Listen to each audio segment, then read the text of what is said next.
So this is Silver Spring, Maryland, 2010, February 6th. I think it's the 6th. It started snowing last night, probably around...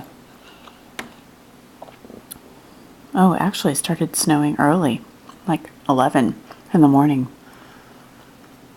And we have at least a couple feet accumulated. They're predicting snow like this through this evening until 10 o'clock. But this is our neighborhood, and it's really cold.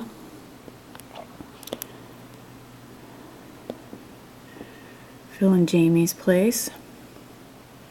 Dave and Sean's place. Paul and Regina's place.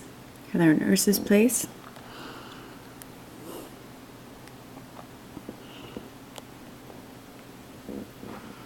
That's the Jeep out front.